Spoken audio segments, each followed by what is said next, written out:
Macmillan Audio presents The Empire's Ghost by Isabelle Steiger.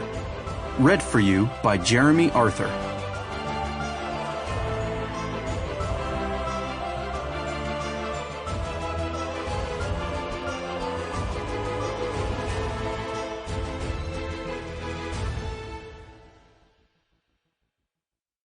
Prologue. The last time it snowed, Roger took a bundle of firewood and some biscuits to the Dragon's Head.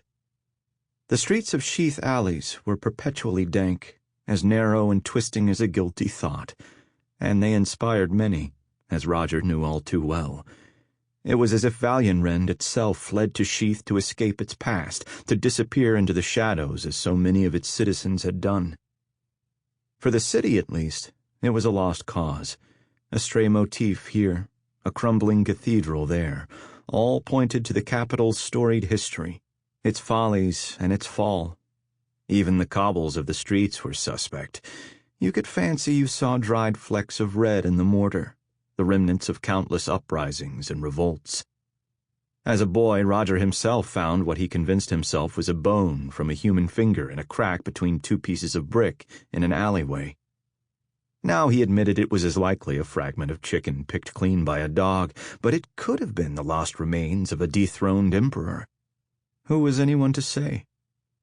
But now the jagged streets of Sheath looked almost peaceful, all the grime covered by cold, cloying white.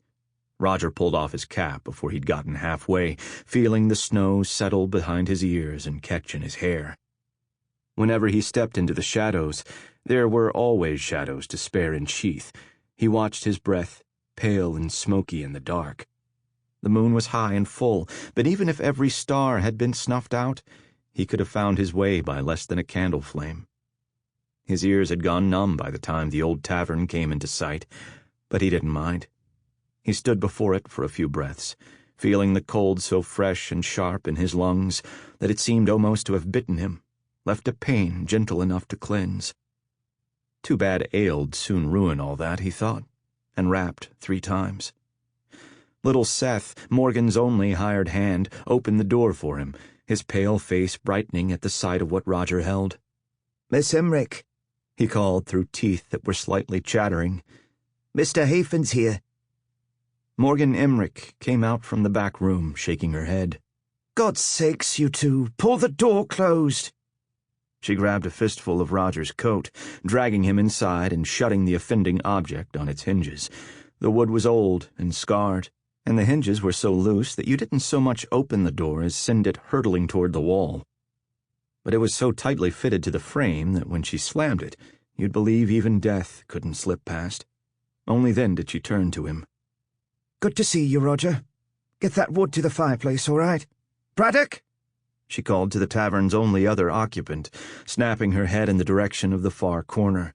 "Help Roger with the firewood, would you please?" As far as Roger had been able to tell, Braddock never went anywhere without 3 things: a shabby brown coat, 3-day-old stubble, and a surpassingly gruff demeanor.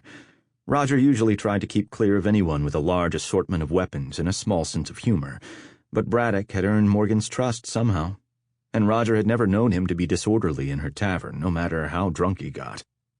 He'd been sitting in his accustomed spot by the window, but he stood up and plunked his tankard down when Morgan spoke, with a vague grunt that could not possibly have been an honest attempt at a word. "Right, then," Roger said, dropping the bag of biscuits on the bar and passing Braddock half the wood. "Where are Lucius and Dinah?" he asked Morgan over his shoulder. She clicked her tongue. "Out," she said flatly, pouring some ale into another tankard. "Here." She slid it down the counter toward him, as if the movement signaled an end to the discussion. But Roger couldn't have a drink until he got the wood settled, and with his reward secure, he figured he could keep talking a bit. "Those two are on the ups, eh?" he asked. "Big job going down tonight." "I don't know what you mean," Morgan said, so primly that he knew there were secrets to be ferreted out. He grinned. "Well, I hear that old merchant Lauren's planning on moving house tonight, and their best route takes them right through Ebon Corners. Rotten luck, that." Sample complete. Ready to continue?